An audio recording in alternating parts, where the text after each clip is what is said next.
Oke, jadi kali ini saya akan rangkum film berjudul The Possession of Hannah Grace.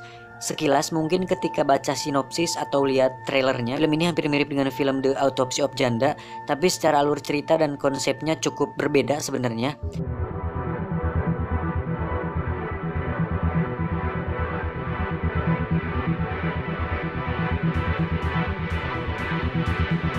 Oke, langsung saja siapkan handsfree, cari posisi rebahan terbaik, buka tutup kaleng kongguan kalian, selamat menonton.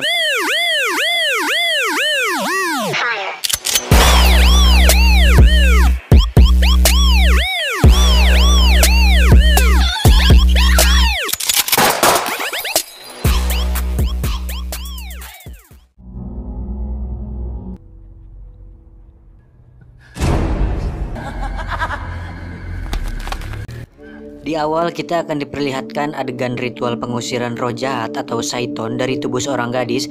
Tetapi karena roh jahat ini sangat kuat, akhirnya justru sang pasturlah yang meninggal.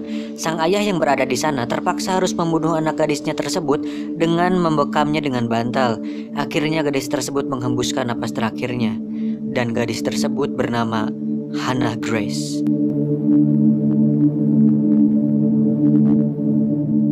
Film ini akan mengisahkan wanita bernama Megan Reda, seorang mantan petugas kepolisian yang punya masalah berat dalam kehidupan sehari-harinya.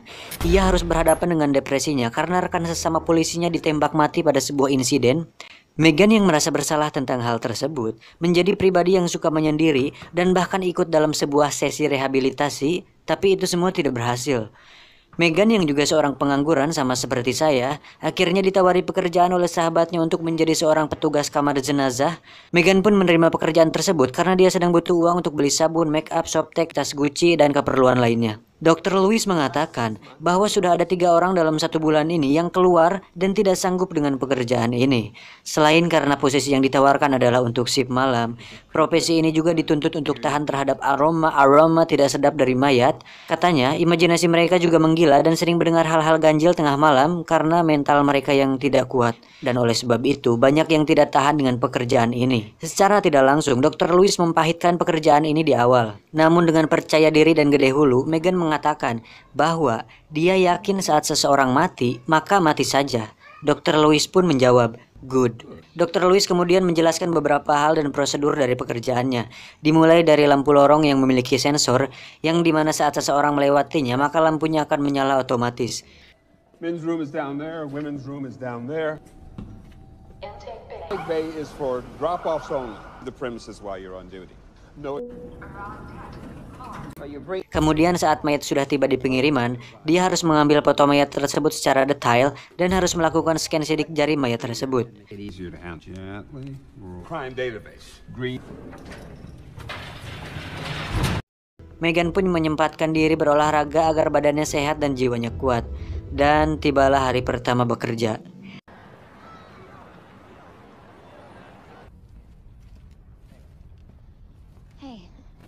Dan ini adalah Pak Samsul. Beliau merupakan salah satu security di fasilitas ini. Dan ini adalah Dev, seorang security juga, dan dia juga nampak cunihin kepada Megan.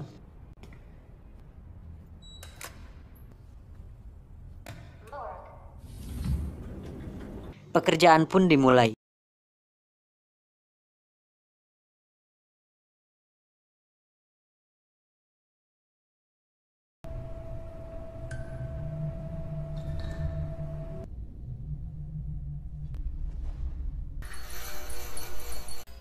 Dan tibalah sebuah mayat di tempat pengiriman. Megan pun mengambil mayat tersebut dan membawanya ke ruangan.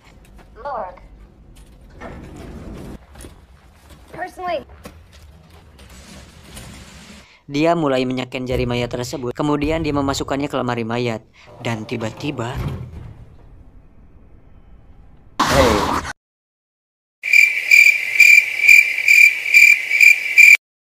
Megan pun terlihat kesal dan menyuruhnya pergi. Tengah malam pun tiba. Terlihat Megan menghabiskan waktunya dengan bermain bola bekal di lorong. Tiba-tiba alarm berbunyi, dan itu adalah tanda bahwa ada pengiriman. Megan pun keluar. Namun, saat Megan periksa, ternyata tidak ada apa-apa. Tapi tiba-tiba...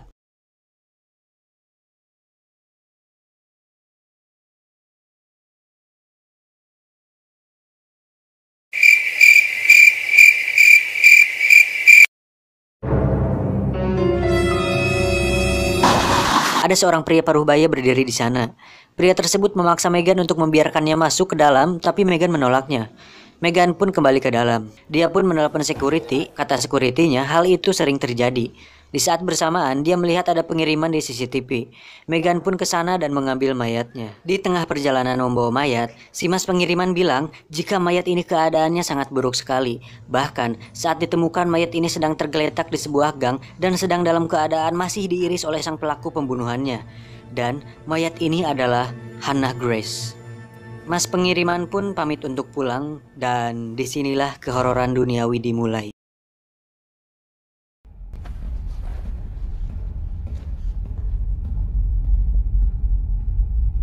Megan pun mulai melakukan prosedur pertama yaitu pemotretan. Tapi entah kenapa mesinnya tiba-tiba error. Megan lalu coba mengoprek mesinnya. Tapi yang terjadi, Megan malah kesetrum. Dan itu aneh sekali. Megan memutuskan untuk langsung scan jari. Tapi komputernya juga ternyata mati. Karena jengkel, Megan pun memutuskan untuk langsung memasukkan mayatnya ke dalam lemari.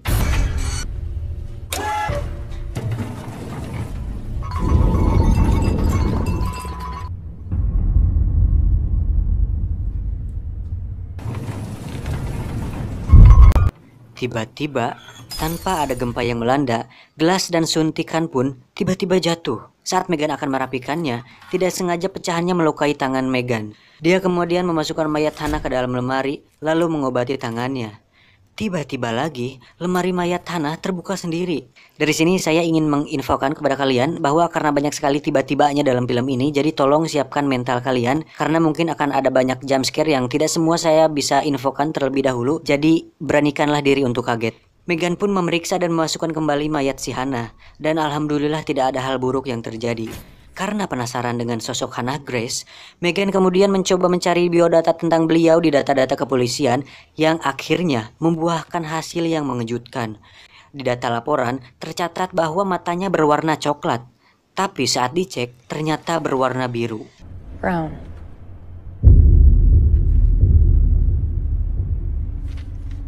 Megan lalu melihat ada sesuatu yang aneh di tubuh Hannah. Saat Megan buka, ternyata itu hanya halusinasi. Megan kemudian memasukkan mayat Hannah, lalu pergi ke ruangannya.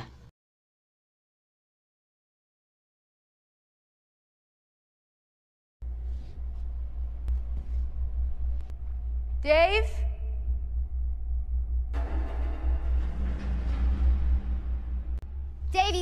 Megan lalu memeriksa ruangan mayat. Dan betapa kagetnya dia saat melihat kotak lemari terbuka dan mayat Hannah sudah lenyap. Megan yang panik perlahan berjalan mundur yang sudah pasti ke belakang dan tiba-tiba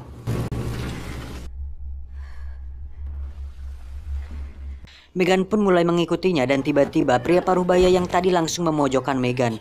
Dia mengatakan, "Jika kau bergerak, ku gorok anumu." Karena Megan seorang mantan polisi, dia pun melakukan perlawanan dan di situ terjadi pergelutan. Saat Megan tersungkur, pria tersebut tiba-tiba menghilang. Megan lalu mengambil pisaunya dan langsung berlari ke ruangannya untuk menelepon security. Saat Megan kembali, mayat Hannah sudah hilang.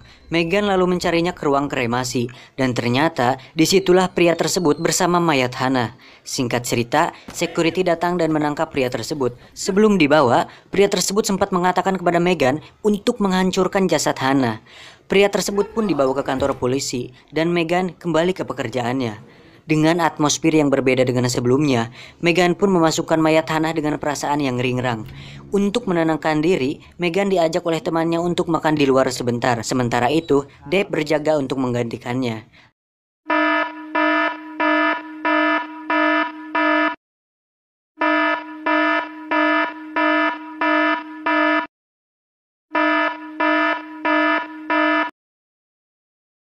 Untuk menghilangkan kebosanan, Deb pun bermain-main depan lorong. Tiba-tiba, tuh kan, kemudian Deb mendengar sesuatu di ruang jenazah. Karena penasaran, dia pun masuk. Suara tersebut ternyata berasal dari kotak mayat Hannah. Saat dibuka, kepala Deb ditarik masuk ke dalam. Deb yang menahan, kemudian dihempaskan ke belakang. Deb lalu melayang. Keadaan di sekitar pun menjadi chaos. Dan akhirnya, Deb pun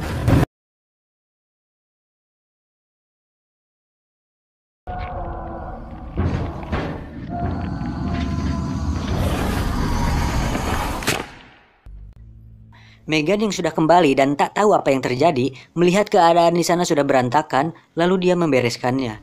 Kemudian Megan pergi ke kamar mandi, karena mules habis makan seblak bersama temannya tadi. Saat sedang enak-enak setor, Megan seperti mendengar sesuatu di luar. Kemudian, terdengar suara pengering tangan yang sedang ngahiyeng.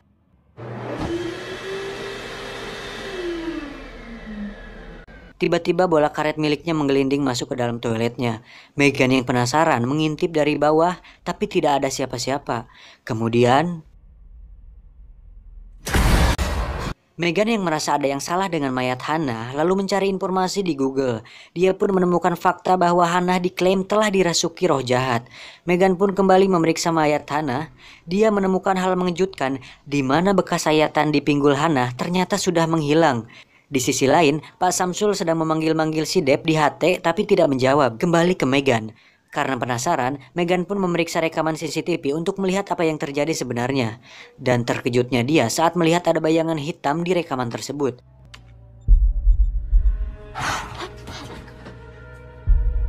Megan lalu memperlihatkan rekaman tersebut ke temannya dan menjelaskan tentang kejadian-kejadian aneh yang dialaminya. Namun temannya tersebut tidak mengindahkan penjelasan dari Megan. Si teteh ini pun akhirnya pergi meninggalkan Megan. Karena sungutnya asem, dia pun sebat dulu. Saat berjalan di tangga, dia pun mendengar sesuatu di atas. Dia pergi memeriksanya, dan alangkah kagetnya saat dia melihat mayat Deb. Kemudian, karena ketakutan, si teteh ini pun lari ke atas gedung. Di sana, dia mengalami hal serupa seperti si Deb. Dibuat melayang dan seluruh tubuhnya patah, kemudian mati.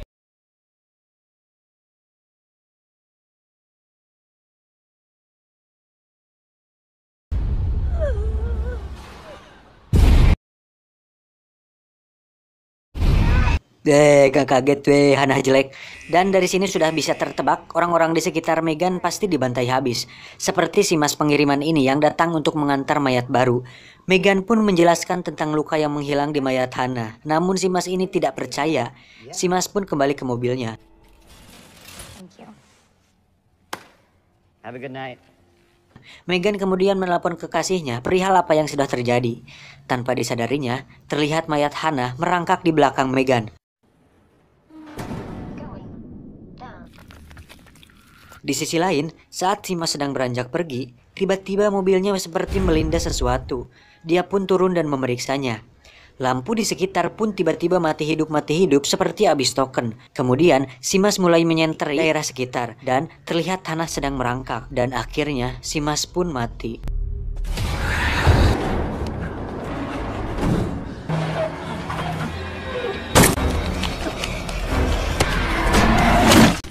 Megan yang sedang kembali memeriksa rekaman CCTV melihat mayat Hannah yang merangkak masuk ke dalam lift yang menuju ke tempat pengiriman.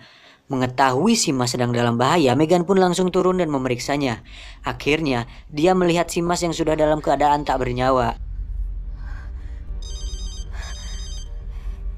Kemudian kekasih Megan menelepon untuk memberitahu bahwa pria paruh baya yang ditangkap tadi ternyata kabur dan membunuh 2 perwira polisi. Tapi tiba-tiba pria tersebut sudah ada di sana dan langsung menodongkan pistol ke arahnya.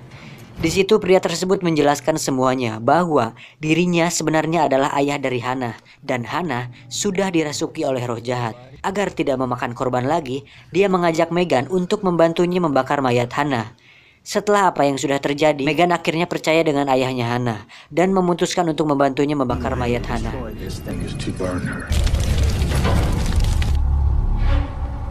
Namun saat akan membakarnya, tiba-tiba Hannah bangun dan menyerang Megan seolah ingin merasuki tubuh Megan. Sang ayah berhasil mencegahnya sampai-sampai dirinya tewas karena terbakar. Megan pun berhasil kabur, namun Hannah mengejarnya.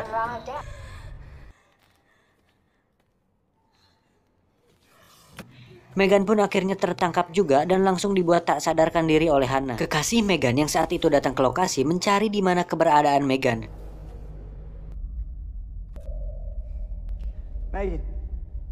Di sisi lain, Megan pun akhirnya bangun dan seketika kaget karena sudah berada dalam lemari mayat. Di sana, dia melihat mayat teman-temannya yang sudah terbujur kaku tak bernyawa. Kekasih Megan pun akhirnya bertemu dengan Pak Samsul yang saat itu kebetulan sedang mencari Dev. Di saat bersamaan, Megan pun akhirnya bisa keluar dari lemari mayat tersebut. Andrew. Oh my God. Tiba-tiba, mereka dikagetkan dengan kemunculan sosok Hannah yang sudah menempel di dinding seperti cicak. Mereka pun langsung berlari kabur dari sana. Namun nahas, Pak Samsul yang salah jalan akhirnya mati duluan. Kekasih Megan langsung menodongkan pistol ke arah Hannah. Namun, belum sempat menembak, dirinya sudah terkena saringan oleh Hannah, sehingga dia tidak bisa bergerak dan akhirnya melayang di udara. Megan lalu mengambil pistolnya, lalu menembak Hannah beberapa kali hingga akhirnya Hannah berhasil dilumpuhkan. Kekasihnya pun berhasil diselamatkan. Megan kemudian menyuruh kekasihnya untuk pergi duluan dari sana. Sementara itu, Megan langsung menyeret mayat Hannah dan berniat membakarnya. Saat akan dibakar, Hannah tiba-tiba bangun dan menarik Megan. Tapi pada akhirnya, Hannah berhasil dikalahkan.